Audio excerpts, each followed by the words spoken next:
Hello dear students, कैसे हो आप सब? बढ़िया एकदम से। तो स्टूडेंट्स, अपना जो टॉपिक चल रहा था वो चल रहा था एटॉमिक स्ट्रक्चर। ठीक है। अब वहां पे अपन ने पढ़ा रदरफोर्ड का मॉडल। तो देखो स्टूडेंट्स, अपना जो इसमें नेक्स्ट टॉपिक आता है वो आता है कि आपको परमाणु क्रमांक, परमाणु भार, समस्थानिक, इलेक्ट्रॉन्स कैसे निकालते हैं, प्रोटॉन्स कैसे निकालते हैं, समभारिक किसे कहते हैं, सम न्यूट्रॉनिक, सम इलेक्ट्रॉनिक, आइसो डाइपोर, आइसो स्टेट, तो ये हम सब पढ़ चुके हैं। ये टॉपिक हम पढ़ चुके हैं। ठीक है। तो अगर आपको ये अगर समझ में नहीं आया तो आप क्लास अपनी पहले वाली देख सकते हो, वहां पे अपन ने ये पढ़ा है। अब देखो अपना जो नेक्स्ट टॉपिक आता है इस चैप्टर को आता है विद्युत चुंबकीय विकिरण, जिसको अपन इंग्लिश में बोलते हैं इलेक्ट्रोमैग्नेटिक रेडिएशन। क्या बोलते हैं? Electromagnetic radiation. और अपन इसको शॉर्ट में लिखेंगे, वो लिखेंगे ई एम आर। क्या लिखेंगे? E M R, electromagnetic radiation. तो ये अपन जानते हैं कि विद्युत चुंबकीय विकिरण यानी इलेक्ट्रोमैग्नेटिक रेडिएशन यानी ई एम आर होती क्या है। तो देखो सबसे पहले अपन इसकी नॉर्मल सी परिभाषा बोले तो क्या बोल सकते हैं कि वह विकिरण जिनको गमन के लिए माध्यम की आवश्यकता नहीं होती वह क्या कहलाती है? विद्युत चुंबकीय विकिरण कहलाती है। क्या? वह विकिरण जिसे या जिसको जैसे लिख दो, जिसको गमन के लिए माध्यम की आवश्यकता नहीं होती।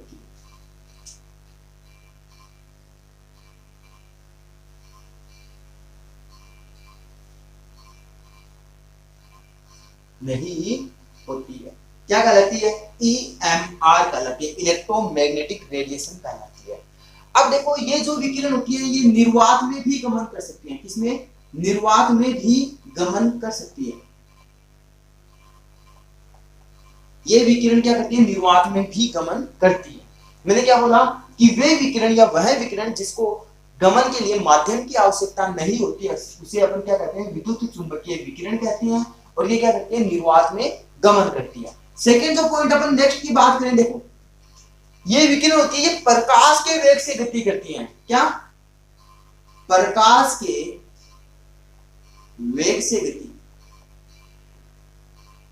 और अपन प्रकाश के वेग को है ना लिखते हैं c से, जिसका मान होता है 3 गुणा 10 की घात 8 मीटर पर सेकेंड। ठीक है, ये याद रहना चाहिए आप सभी को। क्या? कि प्रकाश के वेग का मान कितना होता है? 3 गुणा 10 की घात 8 मीटर पर सेकेंड। ये बात आगे समझ में। मैंने क्या बोला? देखो वह विकिरण जिसको गमन के लिए किसी माध्यम की आवश्यकता नहीं होती वो क्या कहलाती है? EMR कहलाती है। निर्वात में भी गमन कर सकती है, प्रकाश के वेग से गति करती है। अब देखो अपन इसकी थोड़ी सी एक्स्ट्रा में जानकारी ले लेते हैं, है ना। ये तो लिमिटेड थी। विद्युत चुंबकीय विकिरण, विद्युत यानी विद्युत क्षेत्र, चुंबकीय मतलब चुंबकीय क्षेत्र, विद्युत क्षेत्र और चुंबकीय क्षेत्र इन दोनों से मिलकर बनी होती है। जैसे आपको मैं एग्जांपल देता हूं, गर्मी में आपको मैं बोलूं कि जाओ बच्चों धूप में जाकर खड़े हो जाओ। गर्मी में आपको ऐसे बोल दिया जाए कि जाओ बच्चों धूप में जाके खड़े हो जाओ, आप क्या करोगे? थोड़ी देर तो खड़े रहोगे, फिर आपको गर्मी लगना स्टार्ट हो जाएगी ना। या आपको मैं बोल दूं कि भाई सर्दी में तो आप सर्दी में भी ऐसा ही होता है कि थोड़ी देर तो खड़े रहोगे, 1 घंटा 2 घंटा, उसके बाद में गर्मी लगना स्टार्ट हो जाती है, होता है ऐसा। इसी प्रकार से मैं आपको बोल दूं कि आप रसोई में जाओ, गैस चालू करो और उसकी फ्लेम्स के आगे अपने हाथ सेकना स्टार्ट करो। सर्दियों में तो आप सेकने लोगे, थोड़ी देर सेक लोगे, और ज्यादा सेक लोगे, बाद में आपको हाथ जलने लग जाएंगे। या आप देखते होंगे मूवी वगैरह में देखा होगा कभी कि कोई पिकनिक में जाता है तो वो बोन फायर जला के बैठ जाते हैं, तो आप सोचते हैं कि तो रोशनी के लिए जला रखा है ना। चलो रोशनी के लिए जला रखा है, लेकिन वो क्या करता है? उनको हीट देता है। तो देखो इस चीज को समझो, ये सारा किसके कारण होता है? ये सारा होता है इलेक्ट्रोमैग्नेटिक वेव्स की वजह से होता है, इलेक्ट्रोमैग्नेटिक रेडिएशन की वजह से होता है, जो क्या करती है? उनके अंदर हीट का काम करती है। ये मतलब हीट का काम मतलब एनर्जी दे रही है उनको, एनर्जी देने मतलब उसके बॉडी के अंदर हीट उत्पन्न कर रही है। तो क्या कर रही है? एनर्जी कैरियर का काम कर रही है। अब देखो मैं आपको एक बात बोल रहा हूं, ध्यान देना कि इसके अंदर विद्युत क्षेत्र, चुंबकीय क्षेत्र और तरंग संचरण की दिशा हमेशा एक दूसरे के लंबवत होती है। क्या बोलो? विद्युत क्षेत्र, विद्युत क्षेत्र, चुंबकीय क्षेत्र, क्या बोल रहा हूं, विद्युत क्षेत्र, चुंबकीय क्षेत्र व तरंग संचरण की दिशा, क्या बोल रहा हूं, तरंग संचरण की दिशा हमेशा क्या होती है, एक दूसरे के लंबवत, क्या होती है, एक दूसरे के लंबवत। ठीक है, ये बात हुई।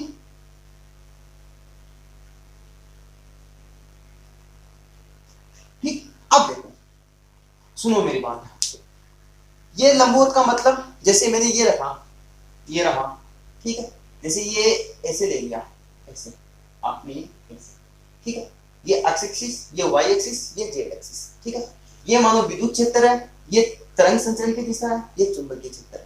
तो ये तीनों एक दूसरे के क्या हो गए, लंबवत हो गए, परपेंडिकुलर हो गए। भाई कैसे हो गए, ये तरंग संचरण की दिशा इस साइड, ये अपनी विद्युत क्षेत्र की दिशा, और ये इसकी चुंबकीय क्षेत्र की दिशा, ये एक्स एक्सिस, ये वाई एक्सिस और ये जेड एक्सिस। ठीक है, अब मैं क्या बोल रहा हूं वो ध्यान देना, मैं आपको एक बात बोल रहा हूं कि ये तरंग होती है, तरंग, मैंने देखो आप ऐसे बोलोगे सर कि आपने तो ऐसे बोल दिया कि सर ये मतलब कि आप बोल रहे हो कि अपन लाइट में खड़े होते हैं तो ये ऐसा होना चाहिए, अपने अंदर चुंबकीय क्षेत्र आ जाता है, विद्युत क्षेत्र आ जाता है।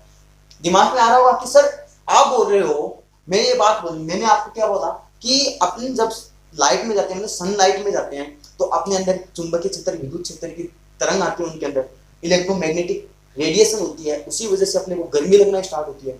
तो आपके दिमाग में प्रश्न आया होगा, क्या सुनना मेरी बात, कि सर अगर अपन बाहर चले गए तो ऐसा तो नहीं होता कि हम गए थोड़ी देर और हमारे अंदर चुंबकीय विद्युत क्षेत्र आ गया, ऐसे हिलने लगे, कोई हाथ लगा रहा है, सर क्या हो गया, है ना, या आपको चुंबकीय क्षेत्र आ गया, चुंबकीय क्षेत्र आ गया मेरे अंदर तो चुंबकीय जाके चिपक गए, ऐसा तो होता नहीं है।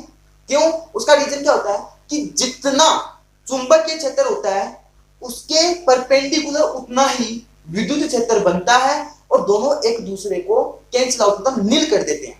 इसी वजह से मतलब यूज होता है, जितना यूज होता है उसी अनुसार ये बनता है, ऐसे समझ सकते हैं। ठीक है, अब सुनो मेरी बात, आपको क्या ऐसा होता है, लाइट आती है आपके अंदर ऐसे टकराई कि नहीं, सनलाइट आ गई आपके पास, मतलब आप हीट हो रही है तो आपके पास वो रेडिएशन आके दिखाई देती है आपको कि हाँ ये एक रेडिएशन आई, टकरा गई, दूसरी आई यहाँ पे टकराई, तीसरी आई यहाँ पे टकराई, ऐसा तो होता नहीं है।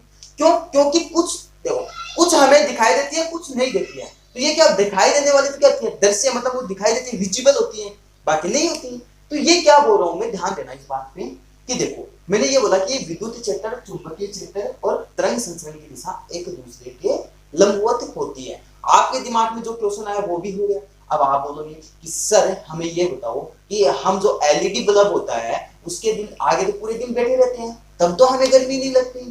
तो सुनो इस बात का आंसर भी आप कि ये क्या होता है कि इनकी क्वांटिटी, मतलब इनकी जो आवर्ती होती है, तरंग संचरण की जो गति होती है उसके ऊपर आवर्ती पे निर्भर करता है कि कितनी आवर्ती का मिल रहा है। ऐसे नहीं कि हर कोई आपको ऐसे हीट देना स्टार्ट करते, जैसे आप देखते हो सर्दी के अंदर हीटर वगैरह लाते हो तो उसके अंदर जो उसकी जो रोड होती है उसके अंदर तो वो ऑरेंज, ब्राइट ऑरेंज की कलर की हो जाती है जब आप उसको चालू करते हो, तो वो भी क्या है, वो अपने को हीट देती है ना, उसको अपन हीट मिलने लग जाती है, मतलब वो उसको विद्युत क्षेत्र मिलता है तो उसकी उपस्थिति में वो ब्राइट ऑरेंज कलर की हो जाती है। तो इसी प्रकार से क्या होगा ये। अब देखो एक बात और बोलता हूं मैं कि ये जो तरंग आती है ये हमेशा सीधी रेखा में गमन करती है। क्या करती है, सीधी रेखा में, जैसे एक्स एक्सिस पे आ रही है तो एक्स एक्सिस पे, वाई एक्सिस पे आ रही है तो वाई एक्सिस पे, जेड एक्सिस पे आ रही है तो जेड एक्सिस पे। हाँ एक बात हो सकती है, इनका मोशन अलग हो सकता है। सर ये मोशन कैसे, ये इस प्रकार से देखो, मैं ऐसे बोलूं आपको कि विद्युत क्षेत्र ऐसे आ रहा है, विद्युत क्षेत्र ऐसे आ रहा है तो चुंबकीय क्षेत्र इसके परपेंडिकुलर ऐसे जाएगा। भाई विद्युत क्षेत्र ऐसे जा रहा है, ठीक है, तो चुंबकीय क्षेत्र इसके परपेंडिकुलर ऐसे जाएगा। तो क्या हो सकता है, ये अगर देखो, ये अगर ऐसे मानो मैं आपकी साइड करूंगी जेड एक्सिस पे जा रहा है तो ऐसे, या आप इसको मान लो एक्स एक्सिस पे, अपनी साइड करके देखो एक्स एक्सिस है, ये क्या है एक्स एक्सिस, यहां से लेकर तो ये ऐसे जा रहा है, ऐसे जा रहा है, ऐसे आपकी तरफ जा रहा है। तो ये क्या होगा, जो मानो विद्युत क्षेत्र ऐसे गया तो चुंबकीय क्षेत्र क्या जाएगा, इसके ऐसे परपेंडिकुलर जाएगा। तो ये क्या होता है, एक दूसरे के लंबवत होते हैं। तो क्या होता है एक दिशा में अगर गमन करते हैं तो उसी दिशा में जाएंगे, लेकिन इनका मोशन होता है वो अलग हो सकता है। जैसे ये ऐसे जाएगा तो ये इसके कैसे जाएगा, ऐसे, ठीक है। जैसे अपन डायग्राम बना के देखते हैं, ये X axis, Y axis, Z axis, ठीक हो गया। वाई एक्स, मैंने ये बोला आपको विद्युत क्षेत्र, क्या बोला, विद्युत क्षेत्र। ये मैंने बोल दिया चुंबकीय क्षेत्र, और ये मैंने बोला आपको तरंग संचरण की दिशा, क्या बोली, तरंग संचरण की दिशा, ठीक है। मैं इसको थोड़ा नीचे कर देता हूं, अभी अपना डायग्राम बनाएंगे उसमें दिक्कत आएगी। ये बना दिया मैंने चुंबकीय क्षेत्र, ठीक हो गया। अब देखो जैसे एक तरंग ऐसे जा रही है, एक तरंग कुछ ऐसे जा रही है,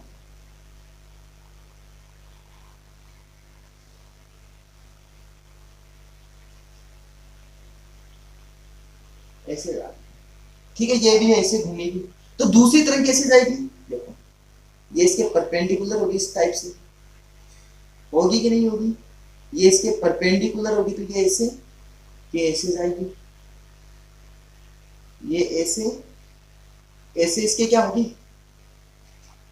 परपेंडिकुलर होगी, क्या होगी, परपेंडिकुलर। मैं इसको अलग मार्कर से दिखा देता हूं जैसे आपको समझ में आ जाए, क्या होगी परपेंडिकुलर। देखो ये ग्रीन ग्रीन हो रहा है ना, ये वाला, ये वाला ग्रीन ग्रीन जिस मार्कर से हो रहा है, दिख रहा है सभी को, अरे दिख रहा है क्या, अरे सर दिख तो रहा है, दिख तो रहा है सर, दिख रहा है सर, है ना, ये इससे हो रहा है, ये वाला, ठीक है। तो ये क्या है, ये इसकी क्या है, परपेंडिकुलर, ये ऐसे गई, ये ऐसे गई, तो ये क्या है, इसके परपेंडिकुलर ऐसे गई। तो क्या बोला मैंने, पॉइंट वापस से सुनो सभी के सभी स्टूडेंट्स, एक बार दोबारा से। मैंने पहले पॉइंट बोला कि वह विकिरण जिसको गमन के लिए माध्यम की आवश्यकता नहीं होती उसे अपन क्या बोलते हैं, ईएमआर बोलते हैं। ये निर्वात में भी गमन कर सकती है, ये प्रकाश के वेग से गति करती है, ये विद्युत क्षेत्र, चुंबकीय क्षेत्र, तरंग संचरण की दिशा हमेशा एक दूसरे के क्या होती है, लंबवत होती है, इस प्रकार से, है ना। तो अब अपन क्या बोलते हैं, मैंने एक बात भी बोली आपको, क्या बोला कि ये हमेशा एक सीधी रेखा में गमन करती है, सीधी रेखा में गमन करती है, लेकिन इनका मौसम हो सकता है वो अलग हो सकता है इसे। फिर ऐसे क्या कर रहे हैं, है ना। अब अपन ना कुछ इंपॉर्टेंट यानी सम इंपॉर्टेंट डेफिनेशन करेंगे, वो सम इंपॉर्टेंट डेफिनेशन कौन कौन सी है वो जानते हैं, ठीक है।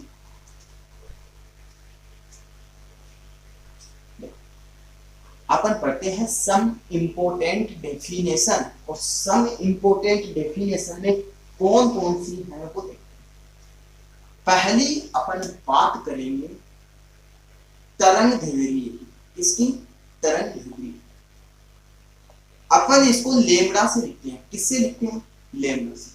सुनना बेटा जी, सारी की सारी परिभाषाएं बहुत ज्यादा इंपॉर्टेंट। क्या बोल रहा हूं, तरंग दैर्ध्य किसे कहते हैं, दो कर्मागत सरंग तथा दो कर्मागत गर्त, या दो कर्मागत सरंगों तथा गर्तों के बीच की दूरी क्या कहलाती है, तरंग दैर्ध्य यानी वेवलेंथ कहलाती है। क्या बोल रहा हूं, आप पहले तो सर ये क्या बोलते हैं, तरंग दैर्ध्य, गर्त और सरंग, ये क्या हो गया, देखो सुनो मेरी बात।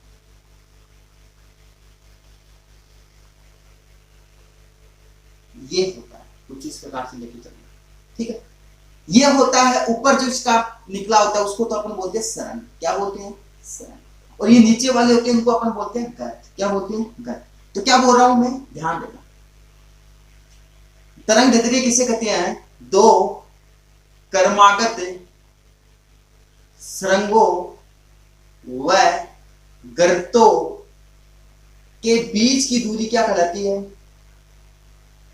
तरंग दैर्ध्य कहलाती है। क्या बोला मैंने, दो कर्मागत सरंगों व गर्तों के बीच की दूरी को अपन क्या कहते हैं, तरंग दैर्ध्य कहते हैं। तो यहां से देखो, ये सरंग, ये सरंग, इन दोनों के बीच की दूरी क्या कहलाती है, ये लेमड़ा कहलाती है। क्या कहलाती है, लेमड़ा। या आप क्या बोल सकते हो, ये गर्त, ये गर्त, इस दोनों के बीच की दूरी क्या कहलाएगी, लेमड़ा कहलाएगी सर। तो क्या बोला मैंने कि दो क्रमागत सुरंग तथा गर्तों के बीच की दूरी को अपन क्या कहते हैं, लेमड़ा कहते हैं, यानी तरंग दैर्ध्य कहते हैं। और तरंग दैर्ध्य का जो मात्रक होता है वह होता है मीटर। क्या होता है, मीटर। अब सुनो मेरी बात, अपने को कुछ वैल्यू याद रखनी है कि कैसे कौन सी वैल्यू होती है। आपको क्या बोलेगा कि एक एंगस्ट्रॉम बराबर कितने मीटर होता है, क्या एक एंगस्ट्रॉम बराबर कितने मीटर होता है, तो आप बोलोगे सर 10 की घात -10 मीटर।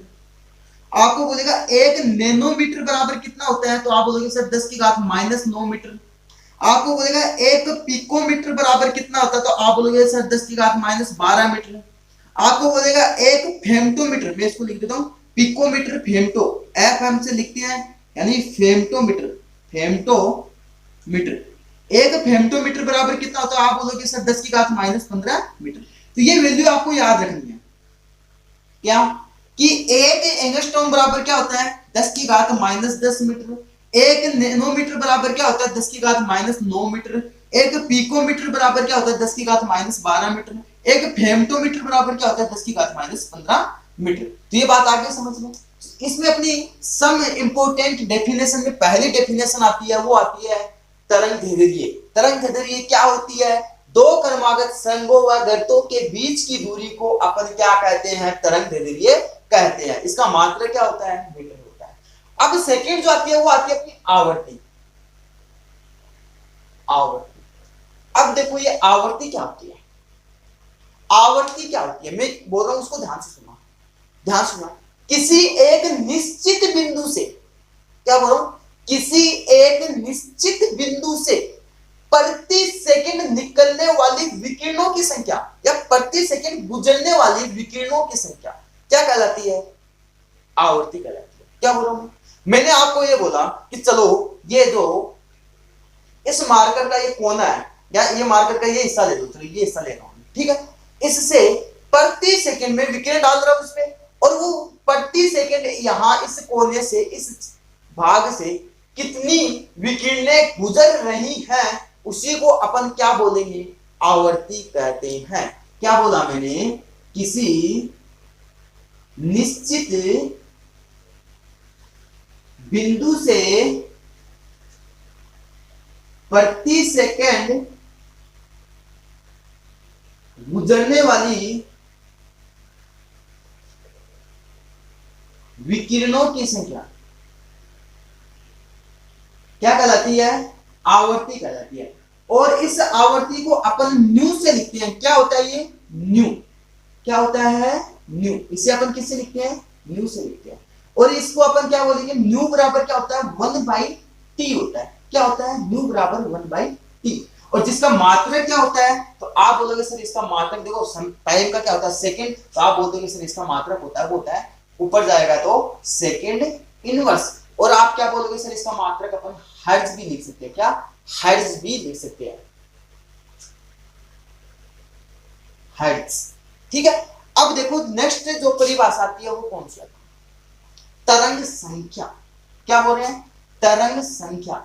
अब आप बोलोगे सर तरंग संख्या क्या होती है, तो देखो आवर्ती का व्युत्क्रम ही क्या कहलाती है, तरंग संख्या कहलाती है। सॉरी आवर्ती नहीं, तरंग दैर्ध्य का व्युत्क्रम। क्या, तरंग दैर्ध्य का व्युत्क्रम ही क्या कहलाती है, तरंग संख्या कहलाती है। जिसको अपन न्यू बार से लिखते हैं। किससे लिखते हैं, न्यू के ऊपर एक लाइन लगा देंगे, उसको अपन क्या बोलेंगे, न्यू बार। जिसको अपन क्या लिख सकते हैं, 1/λ। क्या लिख सकते हैं, 1/λ। मैंने क्या बोला, तरंग दैर्ध्य का व्युत्क्रम ही क्या कहलाती है, तरंग संख्या कहलाती है। और तरंग संख्या क्या कैसे होगी, ये न्यू बार से लिखते हैं, ठीक है। अब नेक्स्ट जो परिभाषा आती है वो क्या आती है, वो आती है अपनी तरंग चाल की। क्या आती है, तरंग चाल की। अब तरंग चाल क्या होती है आप बोलोगे, तो तरंग चाल क्या होगी, स्पीड बराबर क्या होता है, डिस्टेंस अपॉन टाइम। अरे ये तो बोलते हो, स्पीड बराबर क्या होता है, डिस्टेंस अपॉन टाइम। और मैं आपको ये बोलूं डिस्टेंस स्पीड क्या होती है, मैंने आपको एक बात बोली क्या, कि मानो यदि अपने पास स्पीड हो वो होगी, स्पीड हो वो होगी, डिस्टेंस यानी मैं लिख देता हूं s बराबर v, स्पीड बराबर v। डिस्टेंस डी बराबर क्या लिख देता हूं मैं, लेमड़ा। डिस्टेंस को अपन लेमड़ा से तो लिखते हैं तरंग दैर्ध्य दो क्रमांक सरंगों के बीच की दूरी लेमड़ा, और टाइम को मैं लिख देता हूं सेकंड, यानी टाइम टी रहता है, ठीक है, टाइम होता है क्या टी, टाइम टी को टी, ठीक है। अब मैं इस फॉर्मूले में ये बातें लिख देता हूं, v बराबर लेमड़ा अपॉन टी, क्या लिख देता हूं, v बराबर लेमड़ा अपॉन टी। अब मैं आपको बोलूं कि मानो ये जो तरंग है, माना ये तरंग EMR है, यानी इलेक्ट्रोमैग्नेटिक रेडिएशन है, तो v क्या हो जाएगा, v इसका प्रकाश के वेग के बराबर हो जाएगा। मतलब अपन ने पढ़ा था कि ये प्रकाश के वेग के बराबर गति करता है, तो क्या हो जाएगा, v बराबर c। तो क्या लिख सकते हो, मैं यहां पे लिख रहा हूं v बराबर c हो गया, तो क्या कर दोगे, c बराबर लेमड़ा बाई टी कर दोगे, c बराबर लेमड़ा बाई टी। अब मेरे को एक बात बताओ, ध्यान दो, मैं इसको ऐसे लिख दूं, c बराबर लेमड़ा इंटू 1/t, और 1/t क्या होता है स्टूडेंट्स, ये रहा न्यू। तो क्या लिख सकता हूं, c बराबर लेमड़ा इंटू न्यू लिख सकता हूं, अरे c बराबर लेमड़ा इंटू न्यू लिख सकता हूं, और न्यू बराबर क्या हो जाएगा, c बाई लेमड़ा, क्या हो जाएगा, c बाई लेमड़ा। अब आपको कोई पूछे कि आप मेरे को न्यू यानी आवर्ती तथा तरंग के जरिए में संबंध बताओ, तो क्या बता दोगे, ये न्यू बराबर c बाई लेमड़ा, ठीक है। यहां से क्वेश्चन आएगा, यहां से क्वेश्चन करेंगे अपन। मैं क्या बोल रहा हूं, अपने वापस सुन लो सारी बातें, क्या बोल रहा हूं, पहली परिभाषा अपन ने पढ़ी, तरंग दैर्ध्य क्या होती है, दो क्रमागत सरंगों तथा गर्तों के बीच की दूरी को अपन क्या कहते हैं, तरंग दैर्ध्य कहते हैं। याद कर लो, 1 एंगस्ट्रॉम बराबर 10 की घात -10 मीटर, 1 नैनोमीटर बराबर 10 की घात -9 मीटर, 1 पिकोमीटर बराबर 10 की घात -12 मीटर, 1 फेम्टोमीटर बराबर 10 की घात -15 मीटर। फिर अपन ने पढ़ी आवर्ती, आवर्ती क्या होती है, किसी निश्चित बिंदु से प्रति सेकंड गुजरने वाली विकिरणों की संख्या क्या कहलाती है, आवर्ती कहलाती है, जिसे न्यू से लिखते हैं, इसका मान 1/t होता है, मात्रक सेकंड इनवर्स यानी हर्ट्ज होता है। तरंग संख्या क्या होती है, तरंग दैर्ध्य का व्युत्क्रम तरंग संख्या कहलाती है। तरंग चाल क्या होती है, स्पीड बराबर डिस्टेंस अपॉन टाइम, तो क्या हो जाता है, s की जगह अपन क्या लेते हैं, मतलब स्पीड को माना v, स्पीड हो गई वो माना v है, डिस्टेंस लेमड़ा है, टाइम t बराबर t है, तो v बराबर लेमड़ा बाई t। माना जो तरंग है वो इलेक्ट्रोमैग्नेटिक रेडिएशन अपन EMR पढ़ रहे हैं, तो ये क्या v बराबर मतलब किसकी गति से करता है, प्रकाश की चाल से, मतलब प्रकाश के वेग के बराबर होता है, तो v बराबर c, तो c बराबर लेमड़ा बाई t, और 1/t बराबर क्या होता है न्यू, तो क्या लिखते हैं, c बराबर new h sorry lambda new, और न्यू बराबर क्या आ जाएगा, c बाई लेमड़ा। अब देखो स्टूडेंट्स, अपन एक क्वेश्चन करते हैं, अब स्टूडेंट्स अपन एक क्वेश्चन करते हैं, और क्वेश्चन क्या है वो सुनो ध्यान से, लिखाता हूं आपको क्वेश्चन, आप करने की कोशिश करना, हो जाएगा आपसे बिल्कुल एकदम से इजी। इतना इजी क्वेश्चन तो कभी देखा ही नहीं होगा आपने, सर देखा है ना आपने, जब हमें पढ़ाई है सारे क्वेश्चन इजी ही है ना। तो स्टूडेंट्स क्वेश्चन ये है कि अपने पास कोई सोडियम लैंप है, सोडियम लैंप द्वारा उत्सर्जित पीले प्रकाश की तरंग दैर्ध्य 580 mm, क्या क्वेश्चन क्या बोल रहा हूं, सोडियम लैंप द्वारा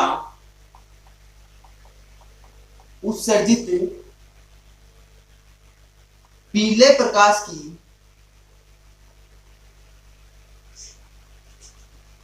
तरंग दैर्ध्य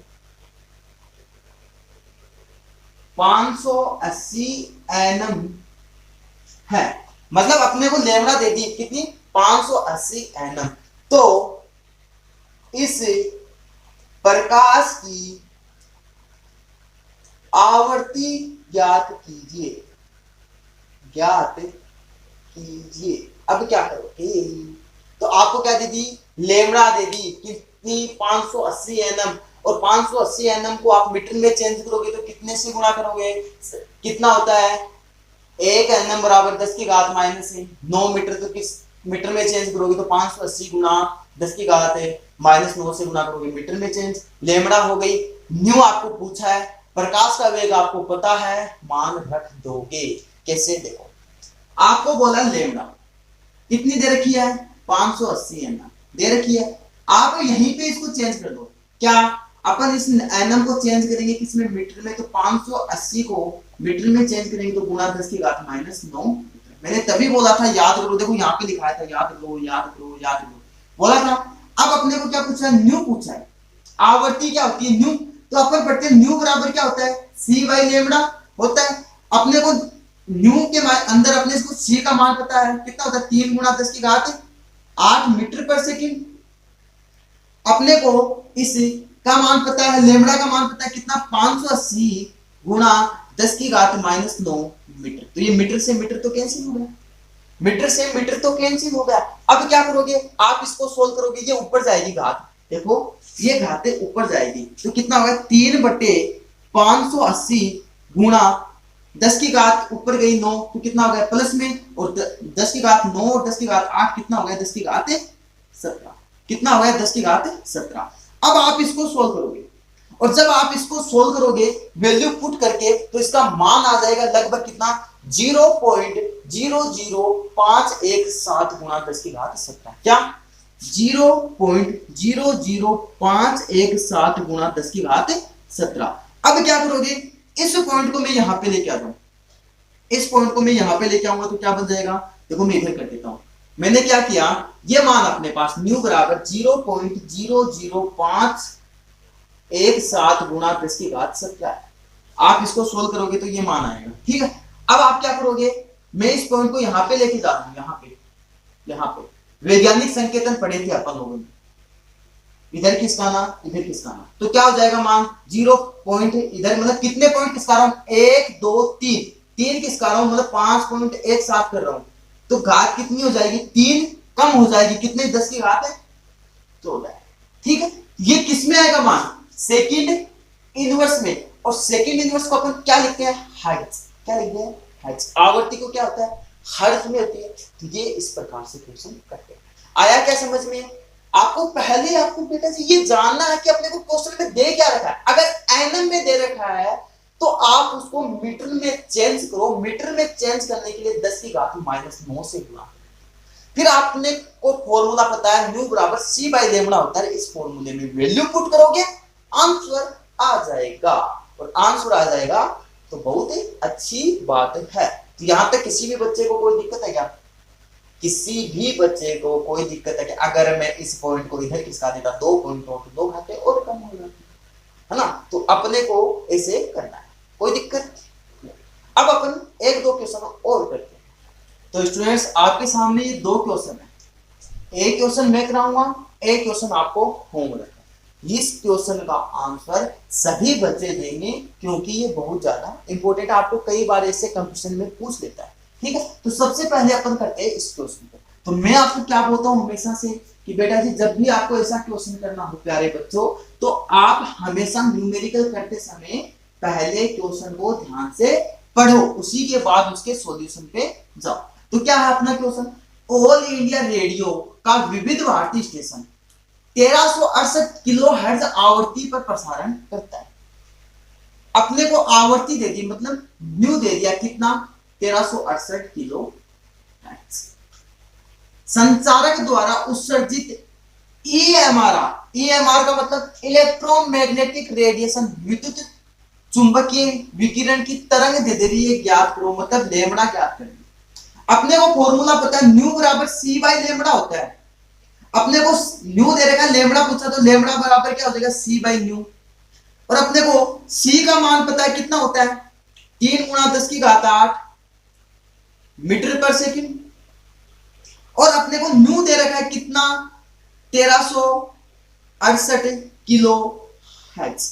अपने को आवर्ती तरंग दैर्ध्य पूछा है तो आप क्या करोगे इस 1368 किलो हर्ट्ज जो किलो है उसको हटाओगे तो क्या करोगे 1368 गुणा 10 की घात 3 हर्ट्ज, और हर्ट्ज को आप क्या लिखोगे सेकंड इनवर्स लिखोगे।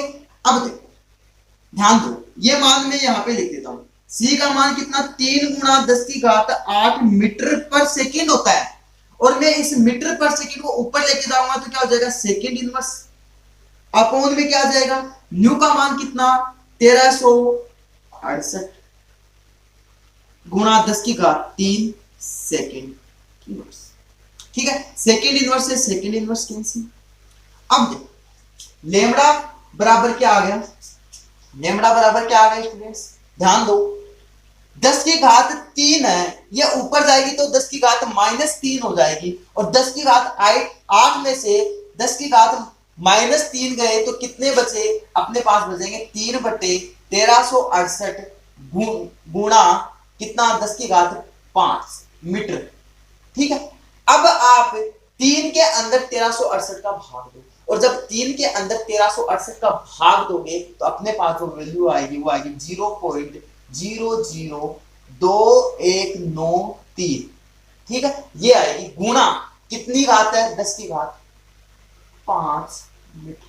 ठीक है, अब देखो अपने को तरंग दे दे रही है, पूछा तरंग दे दे रही है, को अपन एनएम में वगैरह में लिखते हैं, मीटर में लिखते हैं, यानी वैल्यू आती है लगभग ना। तो अगर मैं इस पॉइंट को यहां पे लेके जाऊं, कितने पॉइंट किसका रहा हूं? 1 2 3 4 5 पॉइंट किसका रहा हूं?